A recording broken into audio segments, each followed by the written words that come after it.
وہ اس مقام پر پہنچ جاتا ہے کہ فرمایا کہ جب کوئی میرے ولی کامل کے چہرے کا دیدار کرتا ہے گویا میرا دیدار کر رہا ہوتا ہے. سبحان اللہ سبحان اللہ. فرق ذرا بات کو دیکھیں, ذرا محسوس کریں جو میں کہہ رہا ہوں, ذرا غور سے.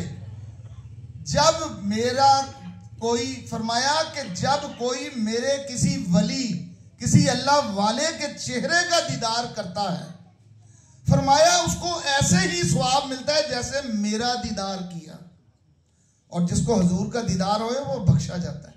سنیں اگلی بات, فرمایا مسلم شریف کی حدیث شریف, فرمایا کہ جس نے میرے کسی ولی کے ہاتھ کو بوسہ دیا گویا میرے ہاتھ کو بوسہ دیا.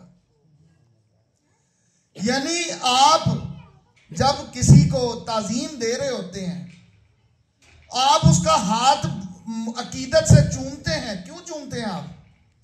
ذرا سنیں پھر آج اس کی اصل کیا ہے. اس لیے کہ وہ بندہ ذکر الہی کرتے کرتے اس مقام پہ آ گیا ہے کہ اب اگر آپ عقیدت سے, صرف اس لیے نہیں کہ بس ایک نعت خوانی کو پیسے دینے ہیں تو بس جی پکڑا ہوں. ذرا سنیں آج پھر, جب آپ کسی کا واقعی ہاتھ چوم رہے ہیں فارمیلٹی میں نہ چومیں, اس عقیدت سے چومیں کہ میرے آقا علیہ الصلوۃ والسلام کا فرمان ہے کہ جس نے میرے پیارے کا ہاتھ کو چوما گویا میرے ہاتھ کو بوسہ دیا. تو اب اس کا مطلب کہ آپ اگر کسی کو تعظیم دے رہے ہیں تو اس نیت سے کریں, آپ یقین کریں باخدا آپ کو وہی ثواب ملے گا جیسے آپ نے نبی پاک صلی اللہ علیہ وسلم کے دستے مبارک کو بوسہ دیا. اس لیے میں آج آپ کے سامنے وہ حقائق رکھ رہا ہوں کہ یہ ولی یا اللہ والے کے پاس کیوں جاتے ہیں, کیا ملتا ہے. قرآن پاک میں ہے اصحاب کہف کا واقعہ, آپ نے سنا قرآن پاک میں, آپ لوگوں نے اکثر سنا ہوگا. بنی اسرائیل کے کچھ اللہ والے تھے, ان اللہ والوں کو اس وقت کے بادشاہ جو ظالم تھا اس کے ڈر سے, خوف سے وہ ایک غار میں, وہ ایک علیحدہ غار میں جا کے چھپ گئے. اب جب وہ ادھر رستے میں جا رہے تھے تو راستے میں ایک کتا بھی ان کے ساتھ ساتھ چلا گیا. اس کتے نے جہاں جائیں اس کو وہ پیچھے کریں, پیچھے ہٹائیں کہ کہیں ہمیں پکڑا نہ دے, لیکن وہ کتا ساتھ ساتھ ہی. اب وہ کتا جو ان سے ہے ان کے ساتھ ساتھ ہی جہاں وہ گئے, جب دیکھا نہیں بازار وہ بھی چلے گئے. اب جس غار میں پناہ لی وہاں پہ کتا بھی ان کے ساتھ چلا گیا غار کے اندر ہی. اللہ نے ان پر نیند طاری کر دی, 300 سال سوتے رہے. اب جو فرشتے آتے تھے اللہ کے حکم سے, اب ان اللہ والوں کو 6 تھے اللہ والے, 7واں یہ کتا تھا. جو اللہ کے حکم سے فرشتے جو آتے تھے جو ان اللہ والوں کو ان کی کروٹ بدلواتے تھے, وہ اس کتے کی بھی کروٹ بدلتے تھے. کتا تو ناپاک ہے, لیکن ان اللہ والوں کی نسبت کے صدقے وہ کتا جو ان سا تھا اس کو بھی یہ شرف حاصل ہو گیا کہ جہاں اللہ والوں کو بار فرشتے آ کے ان کی کروٹ بدلتے تھے کہ کہیں ایک ہی کروٹ میں لیٹے لیٹے ان کی ہڈیاں پسلیاں ایک دوسرے میں نہ گھس جائیں. اب جو فرشتے ان کی کروٹ بدلتے تھے وہ کتے کی بھی کروٹ بدلتے تھے. اب وقت گزرا, اچھا اب اس کتے کو یہ شرف کہاں سے حاصل ہو گیا. اب سنیں اس کتے کا مقام. اب واقعہ لمبا ہے, میں اس کو ختم کرنے جا رہا ہوں, مختصر سا آپ کو سناؤں. قیامت والے دن ان بنی اسرائیل کے اصحاب کہف کے کتے کی یہ عظمت اور شان ہوگی کہ قیامت والے دن جب وہ اصحاب کہف گزریں گے تو اتنا نور نکلے گا, اتنا نور پیدا ہوگا کہ لوگ پوچھیں گے یہ کون ہے. اور 6 اصحاب کہف جب گزر جائیں گے تو پیچھے ایک بندہ آگے جا کے پکڑ لے گا, اسے پوچھے گا ساتھ میں سے کہ تم کون ہو. وہ کہے گا میں کتا ہوں. اصل میں یہ جو 6 آگے جا رہے ہیں یہ اللہ والے ہیں، اصحاب کہف ہیں، اور میں ان کا کتا ہوں۔ اور اس دن اس کتے کی شان کیا تھی؟ جب اصحاب کہف کے سروں پہ سونے کے تاج تھے، اس کتے کے سر پہ بھی سونے کا تاج تھا، اور اس کتے کی یہ شان تھی کہ وہ جنتی ہو کر انسانی شکل میں جنت میں جائے گا۔ یہ قرآن پاک کا واقعہ ہے۔ اب اس کتے کو یہ عظمت اور شان ملی کہ وہ جنتی ہو کر انسانی شکل میں جنت میں جا رہا ہے، تو سردار الانبیاء کی امت کے ولی کی کیا عظمت اور شان ہوگی؟ اگر اصحاب کہف بنی اسرائیل کے ولی کی یہ شان ہے تو حضور کی امت کے ولی تو ان ولیوں کے بھی سردار ہیں۔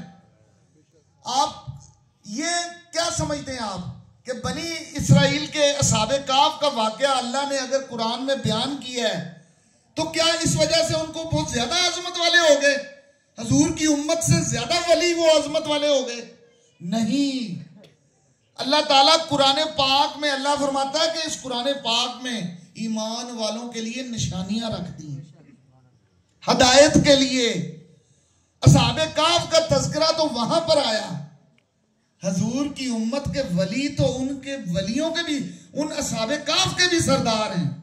جس طرح حضور سردار الانبیاء ہیں، تمام انبیاء کے سردار ہیں، حضور کی امت کے ولی بنی اسرائیل کے اولیاء کے سردار ہیں۔ تو حضرات یہ بتانا صرف یہ مقصود ہے، اگر اصحاب کہف کے کتے کو ان کی نسبت سے جنت مل رہی ہے تو حضور کی امت کا ولی اور اس کا کتا نہ صحیح، سگ نہ صحیح، اور کوئی ان کی نسبت ہی لے لے، ان کا مرید ہو جائے تو اس کا کیا مقام ہوگا؟ اصحاب کہف کا کتا اگر نسبت لے کے اللہ والوں کی جنتی ہو گیا تو حضور کی امت کا ولی کا کوئی مرید ہو جائے، اس سچے اللہ والے سے نسبت لے لے کہ قیامت والے دن میں اس دنیا میں آخرت میں ان کی غلامی اختیار کرتا ہوں کہ قیامت والے دن، حشر والے دن ان کے ساتھ ساتھ جہاں یہ جائیں گے جنت میں ان کا ساتھ نصیب ہو، تو کیوں نہ وہ جنتی ہو جائے؟ اس میں شک کیا رہ گیا؟ کیوں حضرات؟ اگر بنی اسرائیل کے اصحاب کہف کا کتا جنتی ہو سکتا ہے تو حضور کی امت کے ولی کا مرید کیسے جنتی نہ ہوگا؟ سنیں اگلی بات، بنی اسرائیل کا ہی واقعہ ہے۔ ایک بندہ 100 قتل کر لیے،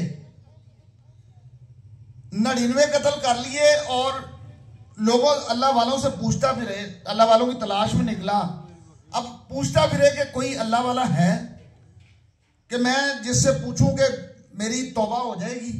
پوچھتا ہوا، جس سے پوچھتا وہ جس اللہ والے کا پتہ چلتا وہ آگے سے کہتا کیا کیا؟ وہ پوچھتا 99 قتل کیے، وہ اس کو بھی قتل، تیری تو توبہ ہو ہی نہیں سکتی۔ اچھا میری توبہ نہیں ہو سکتی، چلو پھر اس کو بھی قتل کر دے تاکہ چلو میری توبہ نہیں ہو سکتی تو پھر ٹھیک ہے۔ پھر اس کو پتہ لگا کہ کوئی خاص اللہ والے بیٹھے ہیں، ان کا ایک ڈیرا ہے۔ اب دل میں اب گھر سے چل پڑا نیت کر کے اس ارادے سے کہ ان اللہ والوں کی خدمت میں پیش ہو جاؤں۔ اب وہ ان اللہ والوں کے رستے کی طرف چل پڑا، راستے میں اس کی موت کا وقت آ گیا۔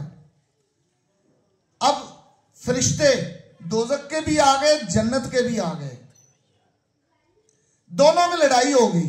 دوزخ کے فرشتے کہتے ہیں اس نے تو اتنے قتل کیے ہیں، دوزخی یا جہنمی ہے، ہم نے لے کے جانا ہے۔ اور جنتی فرشتے کہیں یہ توبہ کی نیت سے چل پڑا تھا، ہم لے کے جائیں گے۔ جھگڑا ہو گیا آپس میں۔ یہ حدیث شریف ہے، سرکار دو عالم صلی اللہ علیہ وسلم نے اپنے صحابہ کرام کو سنا رہے ہیں۔ ہوا کیا کہ فیصلہ اللہ تعالیٰ کے پاس گیا، دونوں طرف کے فرشتے چلے گئے، یا اللہ آپ فیصلہ فرمائیں۔ اللہ تعالیٰ نے فرمایا کہ اس طرح کرو، دونوں طرف کا فاصلہ ماپ لو، جس طرف فاصلہ جس طرف یہ زیادہ قریب ہے اس طرف کے فرشتے اس کو لے جائیں۔ یعنی اگر گھر کے زیادہ قریب ہے تو دوزخ کے فرشتے لے جائیں، اگر اللہ والوں کے ڈیرے کے قریب ہو گیا تو جنتی فرشتے لے جائیں۔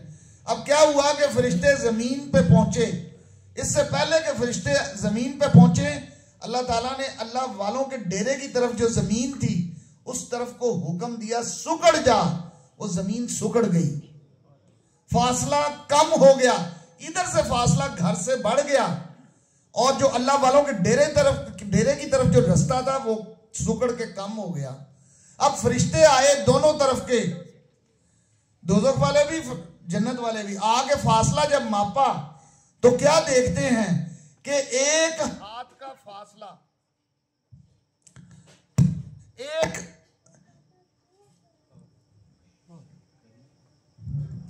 تو کیا دیکھتے ہیں کہ ایک ہاتھ کا فاصلہ جون سا ہے وہ اللہ والوں کے ڈیرے کے زیادہ قریب ہو گیا۔ حکم ربی، جنت کے فرشتوں نے اس کی روح جون سی ہے وہ قبض کی اور اس کو لے گئے، یعنی وہ بندہ جنتی ہو گیا، بخشا گیا۔ 100 کا قاتل اللہ والوں کے ڈیرے کی طرف چلا ہے، بخشا گیا، اللہ تعالیٰ نے بخش دیا۔ اب بات یہاں پہ بڑی قابل غور ہے، اگر توبہ کی بڑی فضیلت ہے، اللہ نے بڑی فضیلت بیان کی ہے، توبہ میں آنسو بہائے، وہ آنسو جہاں لگے وہاں پہ بھی دوزخ کی آگ حرام ہو جاتی ہے، لیکن بات یہ تھی کہ اگر توبہ ہی کرنی تھی تو گھر بیٹھ کے کرتا، مسجد میں جا کے کرتا، تنہائی میں کرتا، رو رو کے کرتا۔ یہ اللہ والوں کے در کی طرف چلنے کی نوبت کیوں آئی؟ اور پھر دوسری چیز اللہ تعالیٰ کا فرمانا کہ اللہ والوں کے ڈیرے کے اگر زیادہ قریب ہے تو جنتی فرشتے اس کی روح قبض کر کے لے جائیں۔ اس میں سبق کیا ہے کہ بڑے سے بڑا گناہگار بھی جب اللہ والوں کے در کی طرف چلتا ہے تو اللہ تعالیٰ اس کو بخش دیتا ہے، اور اگر مرید ہو جائے تو پھر کیا ملے گا؟ یہ اگر رستے، اور نگاہ ولی میں علامہ صاحب کا شعر ہے، نگاہ ولی میں وہ تاثیر دیکھی، بدلتی ہزاروں کی تقدیر دیکھی۔ اور یہ شعر تو حدیث شریف تو یہ بیان فرما رہی ہے، راہ ولی میں وہ تاثیر دیکھی، راہ ولی میں وہ تاثیر دیکھی، بدلتی ہزاروں کی تقدیر دیکھی۔ تو جو اللہ والوں تک پہنچ جائے اور جو مرید ہو جائے پھر اس کا کیا مقام ہوگا؟ لوگ ڈرتے ہیں، گھبراتے ہیں، کیوں؟ یہ گھبراہٹ کیوں ہے کسی اللہ والے کی طرف جانے میں؟ کیا چیز ممانعت رکھتی، کیا چیز آپ کو منع کرتی ہے؟ اصل میں شیطان کو پورا علم ہے، اللہ نے اس کو جو علم عطا کیا ہے روئے زمین پہ جیسا علم نہیں کسی کے پاس، اس کو پتا ہے کہ اگر یہ بندہ کسی اللہ والے کے در کی طرف چل پڑا، کسی اللہ والے کا مرید ہو گیا تو یہ تو بخشا جائے گا، میرا کام ہی ختم ہو جائے گا، اور میں نے جن پہ پکڑ کرنی ہے، جن کو اپنے ساتھ دوزخ میں لے کے جانا ہے، وہ بندے کم ہو جائیں گے۔ میں کیوں جانے دوں ان کے اس رستے پر جس پہ جنت ملتی ہے؟ وہ اللہ والوں کے رستے پہ شیطان بیٹھ جاتا ہے، وہ کہتا ہے جدھر مرضی جا اور نماز پڑھ اور روزہ رکھ، تہجد پڑھ لے، قرآن پڑھ لے، اللہ والے کے در کی طرف نہیں جانا۔ کیوں؟ کیونکہ ادھر جائے گا تو تجھے اس کو پتا ہے یہ بندہ بخشا جائے گا۔ اب دوسری چیز میں آپ کو ایک اور عرض کروں، سلطان باؤ رحمت اللہ علیہ فرماتے ہیں اب جب اللہ والے کے پاس پہنچ گیا اور جب ان کے چہرے، ان کا مرید ہو گیا اور جب ان کے چہرے کا دیدار کیا تو اب سنے ذرا، ابھی تو صرف بخشش ملی تھی، جب مرید ہو گیا ان کے چہرے کا ایک دیدار کیا تو کیا ملا؟ سنے ذرا سلطان باؤ رحمت اللہ علیہ کیا فرماتے ہیں، ایک دیدار مرشد دا باہو مینو لکھ کروڑا حجاں ہوں، ایک دیدار مرشد دا باہو مینو لکھ کروڑا حجاں ہوں۔ تو ایک دیدار پر مرشد کے لکھ کروڑوں حجوں کا ثواب ملتا ہے۔ سلطان باہو رحمت اللہ علیہ سے کسی نے پوچھا، حضرت صاحب آپ نے اتنی بڑی بات کر دی، یہ بات کا پس منظر کیا ہے؟ میں نے ابھی تھوڑی دیر پہلے آپ کو حدیث شریف سنائی تھی، اس میں وہی حدیث شریف ہے، فرمایا کہ جب وہ بندہ اللہ والا ذکر الہی اپنے مرشد کی بیعت کر لے اور اس کے بعد ذکر الہی کرے، وہ نوافل جو وہ بتائیں، ذکر جو وہ بتائیں وہ کرے، تو وہ کرتے کرتے ایک وقت آتا ہے کہ وہ نبی پاک صلی اللہ علیہ وسلم کے دیدار میں پہنچ جاتا ہے، قرب الہی میں پہنچ جاتا ہے، اللہ اس کے ہاتھ بن جاتا ہے، اللہ اس کے آنکھیں بن جاتا ہے، اللہ اس کے کان بن جاتا ہے جس سے وہ سنتا ہے۔ فرمایا کہ جب وہ اتنے قرب میں پہنچ جاتا ہے تو وہ مظہر نور الہی ہو جاتا ہے، مظہر نور مصطفیٰ ہو جاتا ہے، یعنی اس کے اندر سے انوار نکلتے ہیں اللہ کے دیدار کے، نور مصطفیٰ حضور نبی کریم صلی اللہ علیہ وسلم کے دیدار اور کے انوار تجلیات اس پہ ظاہر ہوتے ہیں۔ اور جب کوئی اس دیدار کو پالے، ایسے اللہ والے کے چہرے کا دیدار کر لے، فرمایا اس کو لاکھ کروڑوں حجوں کا ثواب ملتا ہے۔ حضرات وہ بخشا جاتا ہے۔ اب سنیں اگلی چیز، یہاں تک فرمایا حضرت کرما والی سرکار نے، ان کا ایک مرید تھا بڑا قریب، تو انہوں نے کہا ایک دن حضرت کرما والی سرکار موج میں آئے، انہوں نے فرمایا کہ جو میری گلی سے بھی گزر جائے وہ بھی جنتی۔ یہ اللہ والے اپنے پاس سے کوئی بات نہیں کرتے، جس طرح بابا صاحب کے در پہ جنتی دروازہ بنا ہوا ہے، یہ بھی بابا صاحب نے خود تو نہیں کہہ کے بنوا دیا۔ کیا وجہ تھی؟ سرکارے ایک دن بابا صاحب جو ان سے ہیں وہ تشریف اپنے مراقبے میں مصروف ہیں، ایک دم سرکار دو عالم صلی اللہ علیہ وسلم تشریف لے آئے، چاروں صحابہ ساتھ ہیں، اور انہوں نے اپنے ہاتھوں سے ایک حد بندی کی۔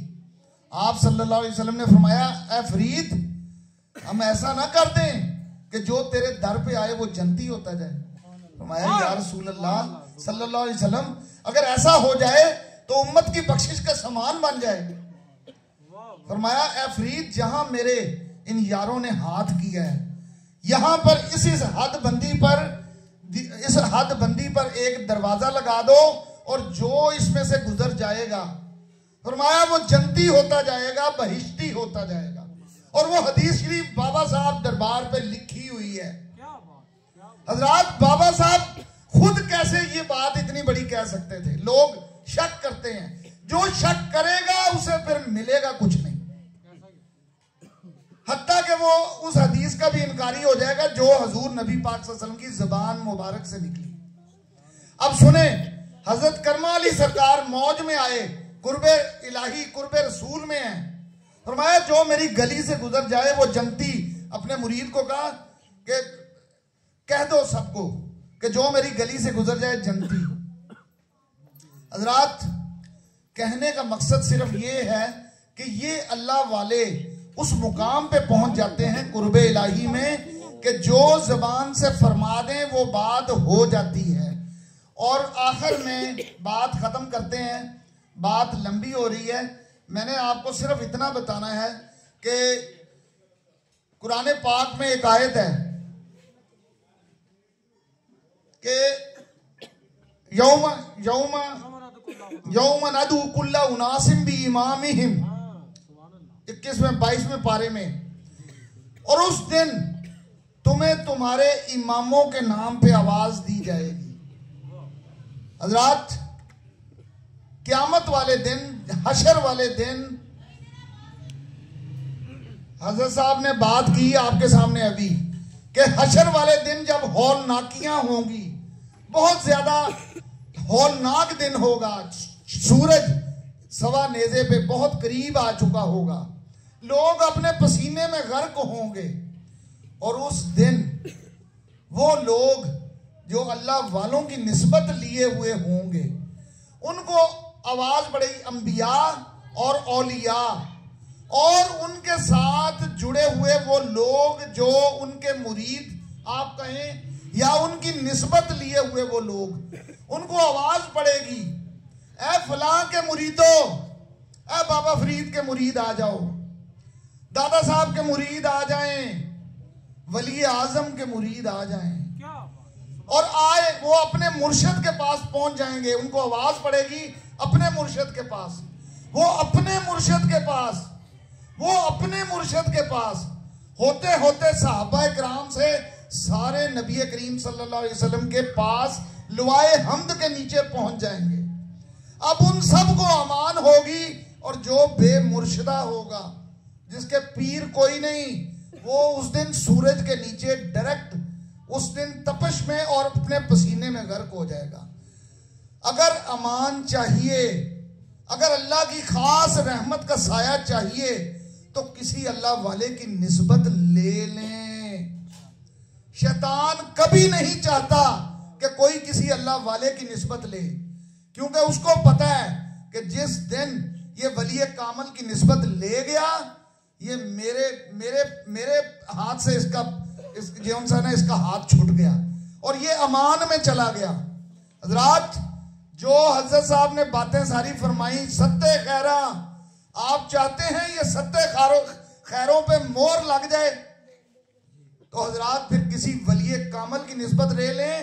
اس کے بعد یہ ستوں خیریں بلا شک و شبہ آپ کو ساری حاصل ہو جائیں گی. سائیں بابا نے فرمایا, اور یہاں خوشخبری یہ ہے کہ سائیں بابا نے, ولی اعظم, میں آپ کو سناؤں کہ یہ ستہ خیریں انہوں نے کہاں سے بتائی ہیں آپ کو. سنیں حدیث شریف. نبی کریم صلی اللہ علیہ وسلم کے پاس حضرت ابی بن کعب رضی اللہ تعالیٰ عنہ تشریف لائے اور پوچھا, یا رسول اللہ صلی اللہ علیہ وسلم, میری عبادت کے 4 حصے ہیں. ایک حصہ میں نوافل پڑھتا ہوں, ایک حصہ قرآن پاک کی تلاوت کرتا ہوں, ایک حصہ اپنے اوراد و وظائف کرتا ہوں, اور ایک حصہ درود شریف کے لیے مقرر کر دیا. یا رسول اللہ صلی اللہ علیہ وسلم, یہ ٹھیک ہے؟ فرمایا کہ ٹھیک ہے, لیکن اب جانتے تھے کہ ابی میرے سے ابی بن کعب بہت محبت کرتا ہے. فرمایا, اے ابی بن کعب, اے ابی, اگر تم چاہو تو اس میں درود شریف والے وقت کو اور بڑھا دو. یا رسول اللہ صلی اللہ علیہ وسلم, میں آج سے اپنی عبادت کے 3 میں سے 2 حصے, 2/3 حصہ درود پاک کے لیے مختص کر دیتا ہوں. کیا اب یہ ٹھیک ہے؟ فرمایا کہ اگر تو اس سے اور بڑھا دے تو اور بہتر ہو جائے گا تیرے لیے. یا رسول اللہ صلی اللہ علیہ وسلم, میں آج سے اپنی ساری عبادت کا وقت درود پاک کو دے دیتا ہوں. اب آپ فرمائیں یہ ٹھیک ہے؟ فرمایا, اگر تو یہ کر لے گا تو اللہ تعالیٰ تیرے سارے دنیا اور آخرت کے معاملات سارے اللہ تعالیٰ کے ذمہ ہو جائیں گے, اور فرمایا اللہ تیرے سارے گناہوں کو بخش دے گا, اگرچہ وہ سمندر کی جھاگ کے برابر. حضرات, درود پاک پڑھنے والے کے سارے معاملات اللہ تعالیٰ کے ذمہ ہو جاتے ہیں. اب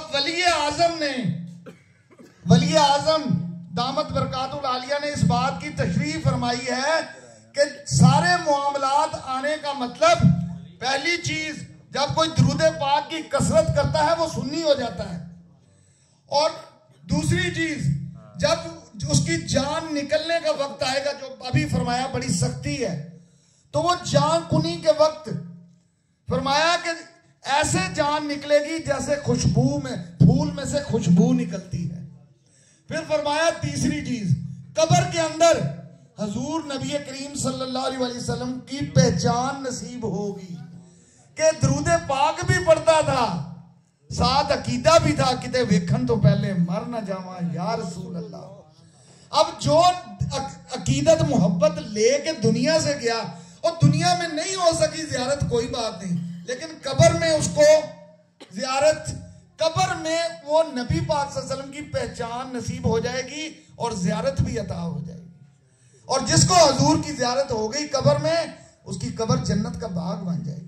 اب چوتھی چیز, یہ دوبارہ میں اس لیے فرما رہا ہوں, عرض کر رہا ہوں آپ کے سامنے کہ یہ وہ درود پاک کی برکت سے یہ ساری چیزیں حاصل ہو جائیں گی. اور آخر میں یہ چیز کہ حشر کی ہولناکیوں سے, پھر اس کے بعد وہ میزان کے اوپر اعمال نامے جب تلنے ہیں اس وقت بھی درود پاک کی برکت حاصل ہوگی، اور اس کے بعد پل صراط سے ایک لمحے میں ایسے گزر جائے گا کہ وہ ایک لمحے میں پلک جھپکتے میں کہ وہ پل صراط کے جس سے جو تلوار کی دھار سے زیادہ باریک ہے، اور ساتویں چیز اس کو حضور نبی کریم صلی اللہ علیہ وسلم کی شفاعت بھی نصیب ہو جائے گی۔ یہ تشریف ولی اعظم نے فرمائی ہے اس حدیث شریف کی روح سے جو میں نے ابھی آپ کے سامنے ترمذی شریف کی رکھی ہے۔ تو اسی بات پر اختتام کرتے ہیں، وقت کافی زیادہ ہو گیا ہے۔ وما علینا الا البلاغ المبین۔